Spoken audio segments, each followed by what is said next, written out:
Today we're here to observe construction of a new artificial reef in Lake Pontchartrain.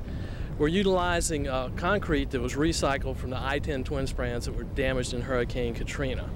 This is the second reef in a series of 3 reefs that we're constructing here in Lake Pontchartrain. This reef is going to be named for Dudley and Kim Vanderborn, local conservation advocates here. Dudley Vanderborn has been fishing in this lake all of his life. He's a local charter captain here, a local CCA member, a local supporter of conservation. And it was his idea after Hurricane Katrina to utilize the materials from this I-10 bridge for beneficial measures, for making artificial reefs, for shoreline protection, for other matters. So we're here today to not only observe this reef, but to also honor our friend in conservation, Dudley Vanderborn.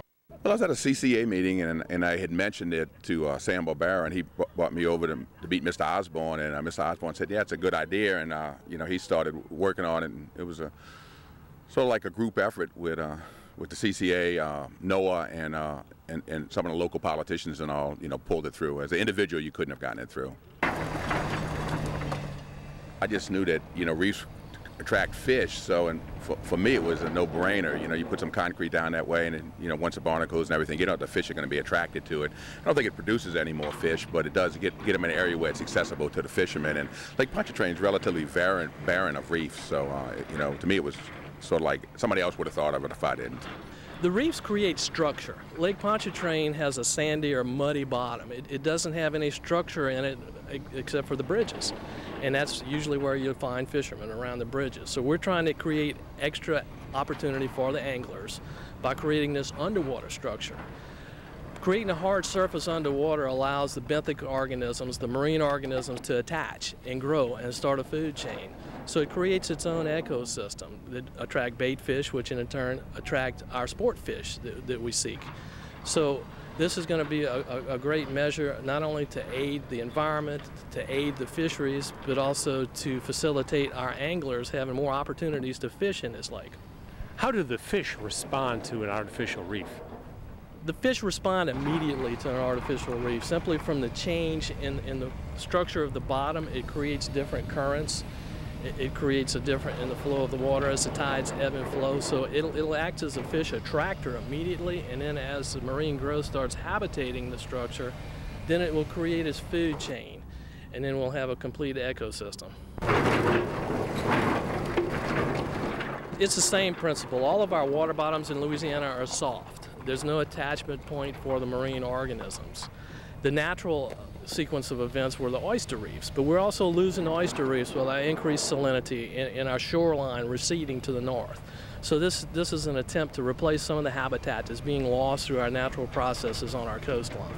So we're doing everything we can as an organization, as volunteers, as fishermen, as sportsmen, to give back to this resource, to try and provide it for future generations so we can make sure that the fishing tradition of Louisiana is carried on. We are the Coastal Conservation Association, which is a national organization. This is the Louisiana chapter, and we even break it down into local chapters. We have a North Shore chapter here in Slidell that was very much a part of this. But our mission, our stated mission, is to preserve the marine resources for future generations. If people have questions or like more information, what should they do? You can go to our website. It's ccalouisiana.com, and you'll get full coverage on today's events as well as our other efforts in conservation, membership information for our local chapters, and we hope everybody joins our efforts and helps us to support the coastal areas of Louisiana and our recreational fisheries.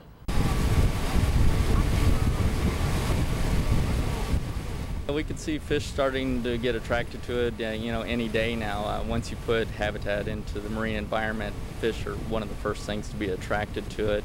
It'll take some time for the reef to actually establish with, getting sessile organisms and getting a, more of a ecosystem going, but you'll see some pretty immediate benefits to placing material like this in the marine environment. I think it's a terrific idea. We've seen so many people for so long looking at this as a resource that they've grown up with, fishing as the I-10 twin spans, and then to have this actually recycled into material that actually is going to create yet another sport and recreational fishing destination for this area and also help restore some hard bottom habitat to the area and recycle material that's already here. It's a terrific combination every way you look at it. We're taking the demoed material from the old twin span bridges, we're breaking it into 3x3 chunks of concrete. We're moving the reinforcing steel. We're hauling it out to the reef and we're placing it in individual piles, about 36 tons a pile, for a grand total of 10,000 tons for the whole reef. Basically just some volumetric calculations, trying to determine how much material is going to go into the reef. There's a survey that's done before and after the reef to ensure that we meet the minimum clearance requirements over the top, that kind of thing. What's your reaction to the entire project? Oh, it's a great project for everybody. It's pretty much win-win. We get to use some of the material from the old twin spans and get to put it to good use. This is a great day for conservation. This is part of CCA Louisiana's ongoing program. This is the 8th artificial reef we built across the coast. We have 2 more reefs planned for 2012 in other areas of the state, out west in Calcasieu Lake and east in Breton Sound. We continue to advocate the use of artificial reefs, shoreline protection, marsh creation, all measures possible to mitigate the effects that we've had down here from our coastal erosion, subsidence, and damage from hurricanes. Our coast is under attack, and we as sportsmen are trying to put it back together one piece at a time and give back to this resource that we so much enjoy participating in. Well, I love the idea. I just think that as we get more and more of these reefs out that way, it's going to attract more and more fish, and it's a bonus all the way around because, people buy, fishing bait, they launch at launches, they use gas, so, it's an economical boom for the economy of any area a reef would go in.